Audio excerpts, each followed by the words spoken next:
Vale, buenas tardes.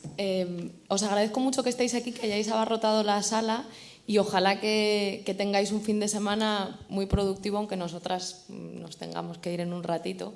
Mañana estaremos también dando la pelea, lo sabéis, en las concentraciones que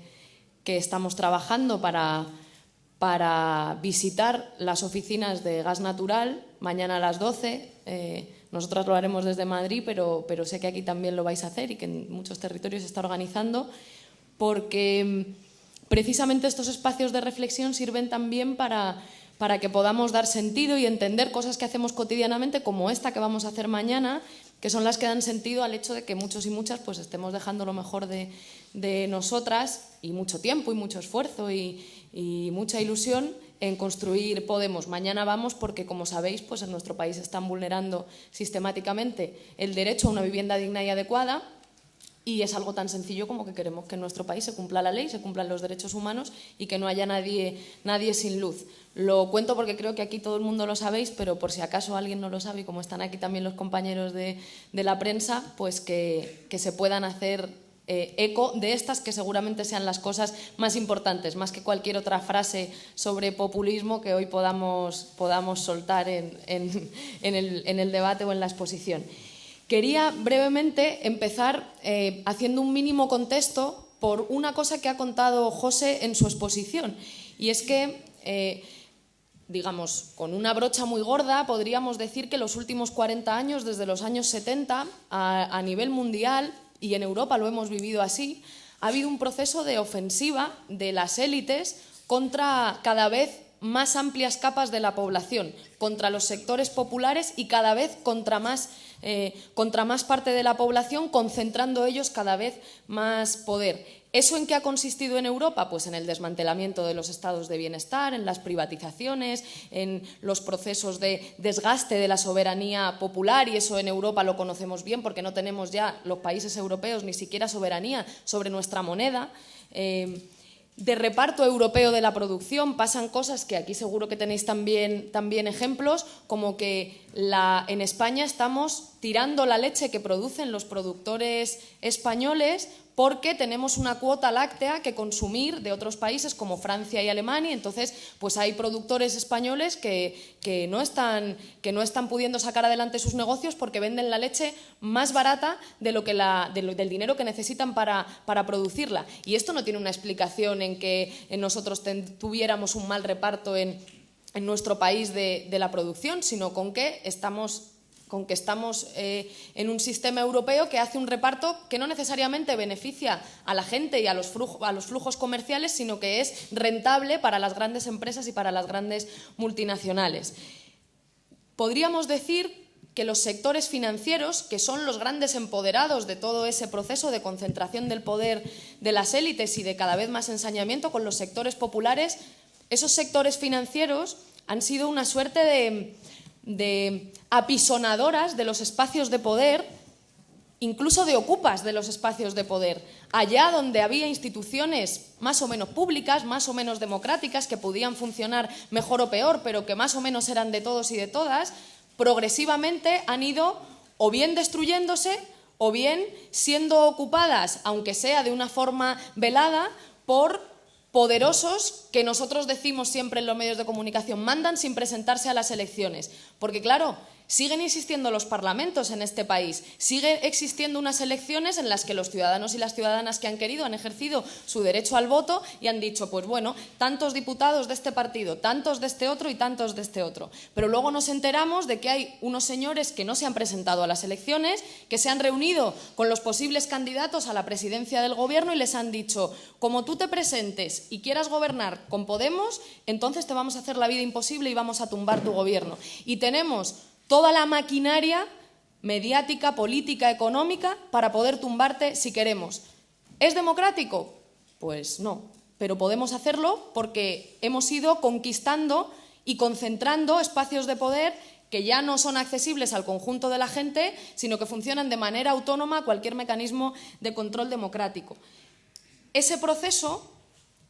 que, insisto, viene de lejos, viene desde los años 70 y a brocha muy gorda, pues podemos decir que hemos estado metidos en ellos en los últimos 40 años y fijaros qué casualidad o qué curiosidad que nosotros por medio hablamos de que ahora mismo estamos en una crisis de régimen,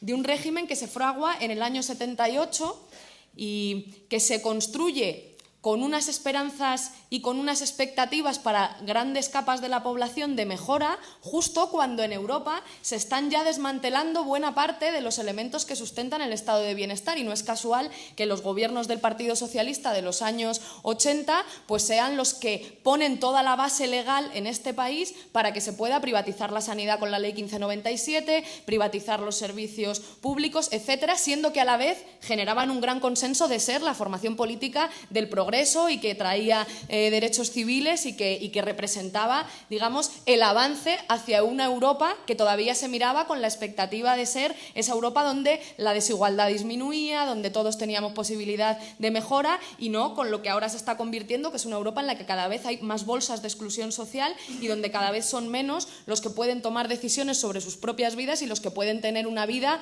en la que no se sobreviva, sino que se viva con dignidad. Parece como que nunca hemos terminado de entrar del todo, o parece que solo asomamos la patita a ese proceso de construcción de mecanismos y de instituciones sociales democráticas, pues nuestro sistema de salud, de educación y también mecanismos de participación política de la gente, y que justo cuando nosotros empezamos a construirlos, pues también se nos devuelve la ola de, oye, cuidado, que está cambiando en el mundo esto y que hay una gran ofensiva de las élites económicas y políticas para que esto se deje de construir y para concentrar el poder. ¿Por qué digo esto?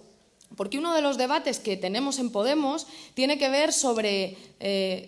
con la idea de la resistencia o la ofensiva. Y yo tengo muy claro que Podemos es una fuerza de ofensiva y debe ser una fuerza de ofensiva. Pero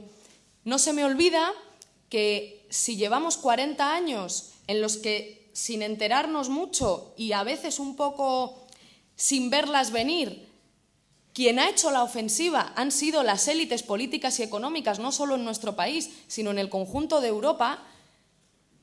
ha tenido que haber un proceso de movilización y de empoderamiento y de repolitización popular de largo aliento y muy lento,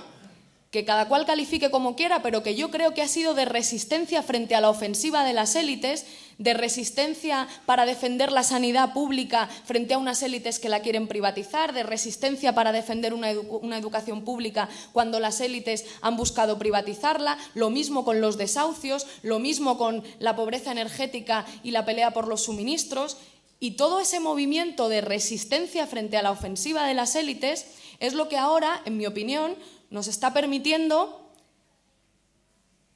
desnudar el sistema de dominación que, al menos en España, plantearon esas élites, que por cierto vinieron del franquismo y pasaron sin muchos cambios, digamos. Cambió el sistema político, pero no cambiaron esas élites que ya venían de antes. Digo, creo que esos movimientos de resistencia y ese proceso de articulación de la gente para resistir el envite de las élites es lo que ahora nos permite estar a la ofensiva y haber sido capaces de construir lo que yo creo que estamos en disposición de hacer, que es seguirles plantando cara, habiendo avanzado posiciones muy significativas, y decirles, oye, estamos en disposición de ganaros, o al menos de conquistar suficientes espacios de poder como para que ya no podáis hacer lo que os dé la gana, como para ir poniendo poco a poco controles a lo que estáis haciendo. Dos son las cosas que creo que caracterizan el escenario político actual. Una se justifica en lo que os acabo de decir. Creo que estamos en un contexto, Rafa lo explica muy bien, de batalla social asimétrica con las élites. Nosotros y nosotras, los sectores populares, en un contexto de crisis de régimen y en un contexto en el que queda desnuda toda la estructura de poder, en el que se ve que la corrupción es el engrase de los sectores que mandan en nuestro país, en un contexto de creciente descontento y de ruptura de expectativas, vemos una ventana de oportunidad y decimos, bueno, pues construimos una herramienta, o digamos, hace falta la audacia de un pequeño grupo de gente para que los sectores populares, grandes capas de la población, se agarren a una herramienta que les resulta útil para construir una alternativa y tratar de ir a la ofensiva y cambiar las cosas.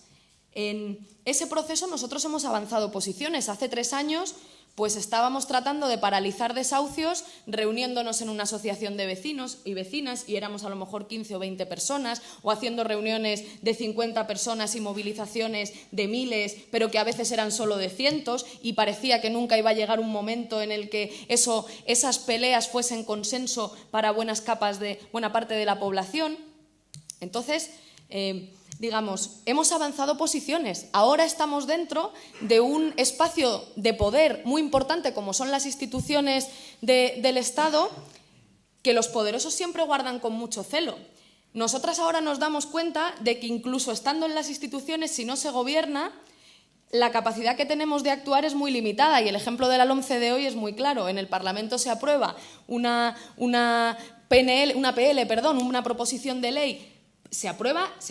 tramitarla, ni siquiera se aprueba la ley definitiva, sino empezar el trámite para paralizar el calendario de aplicación de la LOMCE, que no es ni la derogación, sino solo su paralización. Se aprueba en el Parlamento y el Gobierno dice, oye, que os habéis equivocado aprobando esto porque es que esto afecta al presupuesto, entonces que lo veto. Entonces, si ustedes no, digamos, corrigen esa decisión, pues lo vamos a llevar al ámbito jurídico correspondiente para que esto no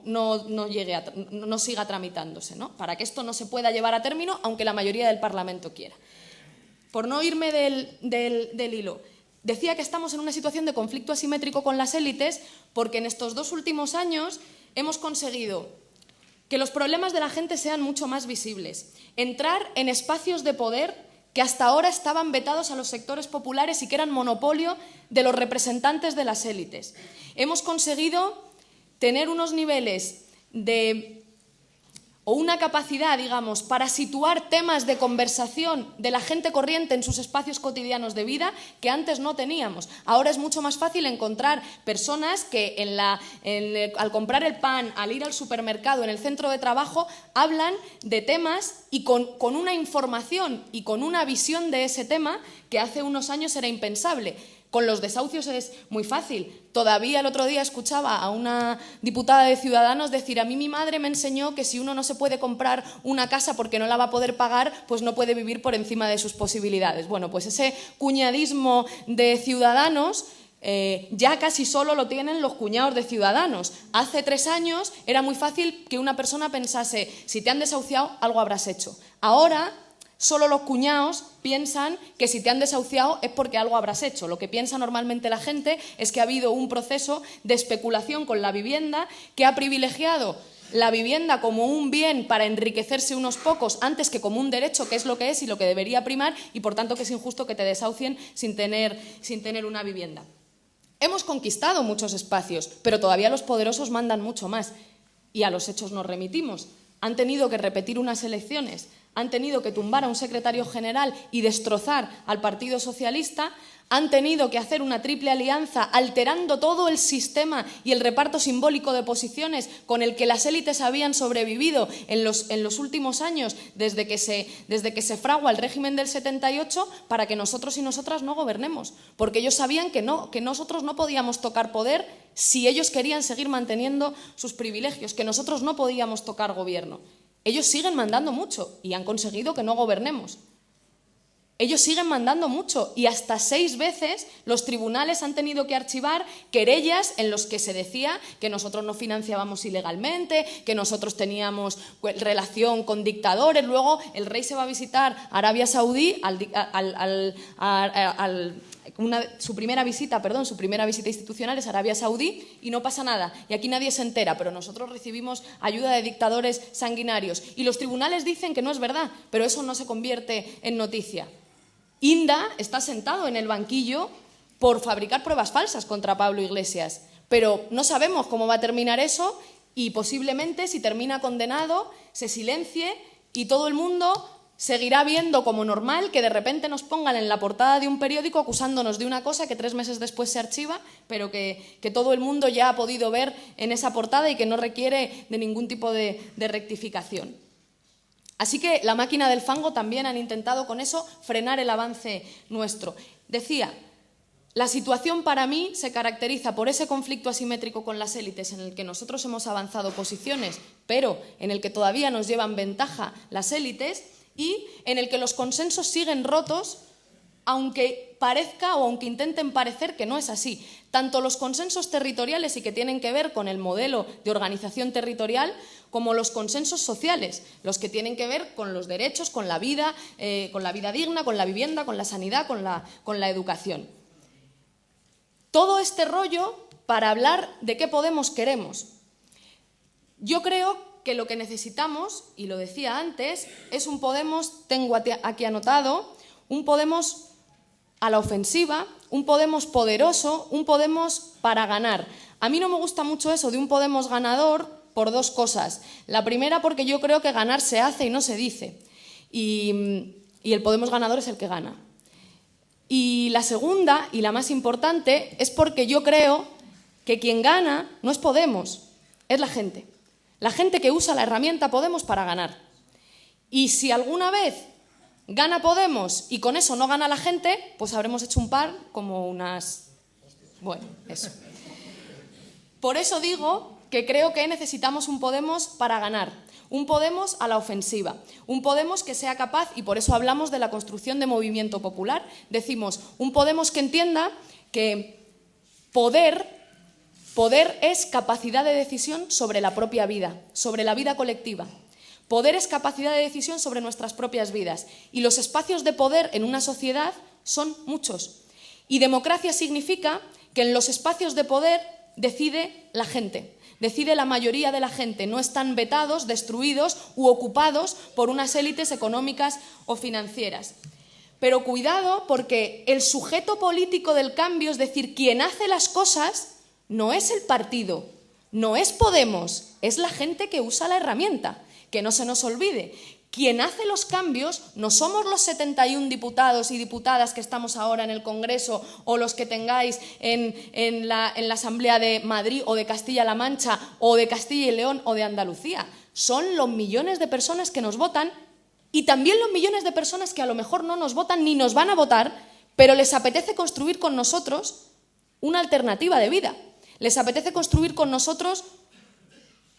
una vida, por ejemplo, o un país en el que haya una tregua invernal y a lo mejor no nos van a votar, pero mañana vienen a la concentración en frente de Gas Natural porque quieren que este invierno no haya nadie sin luz. Que el sujeto que va a hacer los cambios, que el sujeto político con el que trabajamos, no somos las personas que estamos en la institución o que estamos en los órganos de dirección, es la gente que usa esta herramienta. Y por eso hablamos de construir nueva institucionalidad, porque decimos, si los espacios de poder en una sociedad son múltiples y diversos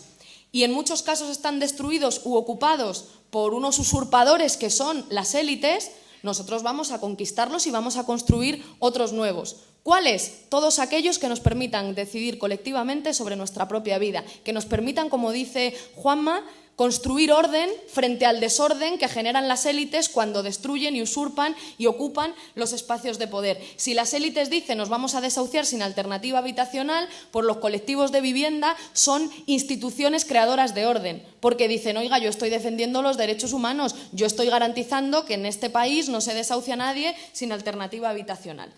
Creo que lo fundamental, el eje estratégico de nuestro proyecto debe ser ese: ir a la ofensiva, ganar, ser poderosos, participar, construir en espacios de poder, siendo el sujeto político la gente, que no se nos olvide eso. Creo también que necesitamos un Podemos feminista y feminizado. Y ahí tampoco me gusta mucho lo del feminismo ganador, porque yo creo que con decir feminista y feminizado vale.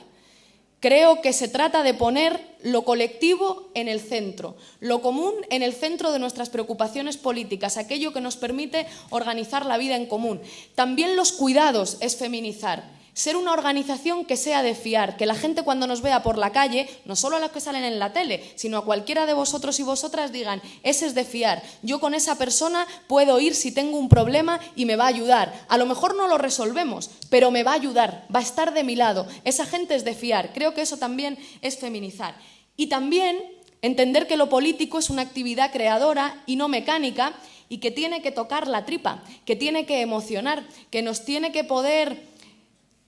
hacer que nos brillen los ojos, que nos tiene que permitir reconocernos entre nosotros y nosotras y decir,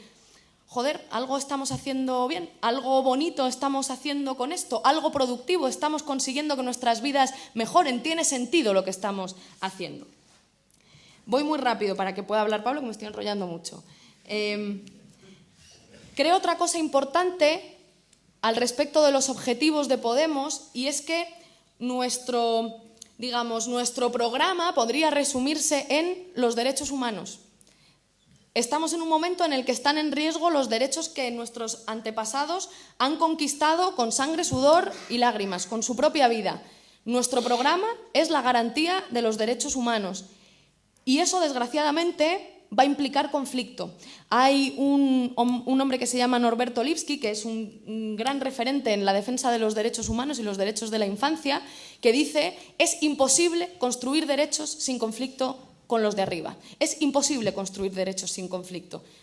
porque precisamente la vulneración de derechos es condición de los privilegios de esa minoría, de esa élite. Por tanto, si nuestro programa es de conquista y mantenimiento de los derechos humanos, va a haber conflicto. Va a haber conflicto con los poderosos que no les gusta que esos derechos se respeten. Porque si se respetan, no pueden tener tanto dinero, no pueden tener tantas cuentas en paraísos fiscales, no pueden hacer lo que quieren con los gobernantes de los diferentes países, porque nuestra democracia es contraria a sus privilegios y eso va a implicar siempre un conflicto.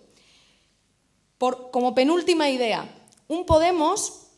que expande el espacio de lo político, que no se dedica solo a rasguñar entre el espacio que ya está dado por la política institucional o de representación tradicional. ¿Con esto qué quiero decir? Lo concreto en un debate que también tenemos en Podemos. ¿Hay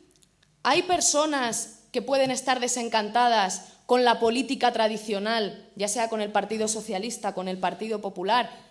con todos los partidos tradicionales, que pueden llegar a Podemos, que pueden terminar identificándose con la propuesta política del cambio? Claro que sí. Pero yo creo que nosotros y nosotras no vamos a ganar si no somos capaces de dirigirnos a lo que Pablo llama los gamonales, a esas personas que hasta ahora habían sentido que a través de la participación política institucional, del voto, por ejemplo, o de la identificación con un partido con representación parlamentaria,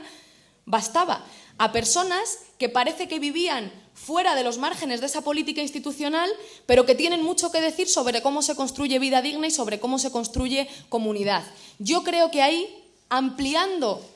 expandiendo los márgenes de la actual política institucional, es como nosotros y nosotras vamos a poder ganar, incorporando a la gente al proceso político. Y por último, un Podemos que sea, como dice Rafa, un partido-movimiento. Nosotros tenemos la forma jurídica de un partido y nos presentamos a las elecciones y cumplimos con todos los requisitos escrupulosamente de ser un partido político tal cual marca la ley. Además de eso, no nos financiamos con un solo euro de los bancos, lo cual nos da cierto margen de libertad respecto al resto de partidos que tienen representación parlamentaria. Pero nosotras somos, en lo que hacemos, un movimiento político que permite muchas formas de participación, que permite muchas formas de estar, que permite muchas reivindicaciones con las que trabajar, que permite muchas dinámicas de trabajo colectivo, que permite diferencias políticas y que no tiene que resolverlas todas y de un momento, que tiene que convivir con la diferencia, con la pluralidad, con la diversidad, que tiene que permitir que mucha gente muy distinta se sienta identificada con el proyecto y con diferentes formas de participar y, sobre todo, que sea capaz de construir a través de su hacer, de su quehacer, esa nueva institucionalidad, ese nuevo conjunto de dispositivos sociales que al final nos permiten decir, oye, pues resulta que somos nosotros y nosotras las que estamos decidiendo sobre nuestras propias vidas. Os agradezco mucho que me hayáis escuchado y os recuerdo que seguimos teniendo pendiente conquistarlo todo y que a ello vamos a dedicar el conjunto de nuestros esfuerzos.